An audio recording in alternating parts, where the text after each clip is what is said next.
हनुमान, कृपया मेरे सामने से हट जाओ, वरना आज मुझे अपने ही सबसे प्रिय भक्त पर प्रहार करना पड़ेगा।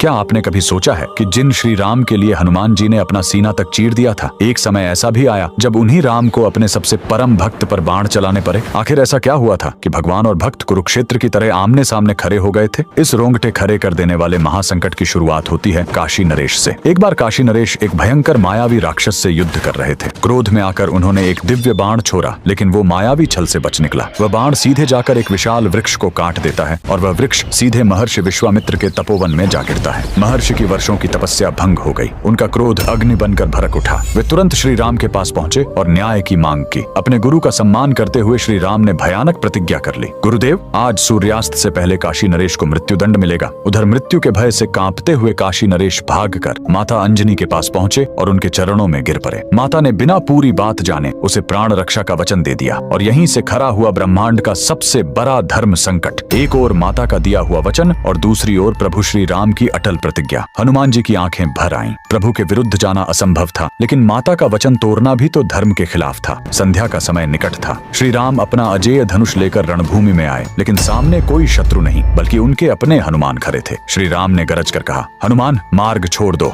पवन पुत्र ने हाथ जोड़कर और आंखें झुकाकर कहा, क्षमा करें प्रभु, आज मुझे अपनी माता के वचन की रक्षा करनी होगी, चाहे इसके लिए मेरे प्राण ही क्यों न चले जाएं। क्षण भर के लिए मानो समय की धड़कन रुक गई। श्री राम ने अपना धनुष उठाया और अग्नि जैसा प्रचंड बाण छोड़ दिया, लेकिन हनुमान जी अपनी जगह से हिले तक नहीं। उन्होंने आंखें बंद की और बस राम राम का जप करते रहे। वो विनाशकारी बाण उन्हें छू भी न सका। एक के बाद एक कई दिव्य बाण चले, पर हर बार वही परिणाम। राम का नाम राम के बाणों से ज्यादा शक्तिशाली साबित हो रहा था। अब श्री राम ने गंभीर स्वर में कहा, अब ब्रह्मास्त्र ही अंतिम उपाय है। आकाश कांप उठा, दसों दिशाओं में हाहाकार मच गया। ब्रह्मास्त्र छोड़ा गया, लेकिन हनुमान जी अब भी अडिग थे। उनके होठों पर सिर्फ एक ही नाम था, राम। तभी आसमान से साक्षात देवता प्रकट हुए और महर्षि विश्वामित्र से बोले, हे महर्षि, इस धर्म संकट से ब्रह्मांड का संतुलन बिगड़ जाएगा, कृपया अपनी प्रतिज्ञा वापस ले लें। हनुमान की यह अकल्पनीय भक्ति देखकर महर्षि विश्वामित्र का क्रोध आंसुओं में पिघल गया। उन्होंने कहा, राम रुक जाओ, ऐसी असीम भक्ति के सामने दुनिया का कोई वचन, कोई प्रतिज्ञा बरी नहीं होती। मैं तुम्हें अपने वचन से मुक्त करता हूँ। श्री राम ने तुरंत अपना धनुष नीचे फेंक दिया और द्वार कर हनुमान जी को अपने सीने से लगा लिया। उस दिन भगवान ने खुद सिद्ध कर दिया कि भगवान से भी बड़ा भगवान का नाम होता है। अगर आपको भी हनुमान जी की इस अटूट भक्ति और राम नाम की ताकत पर पूर्ण विश्वास है तो कमेंट्स में जय श्री राम जरूर लिखें।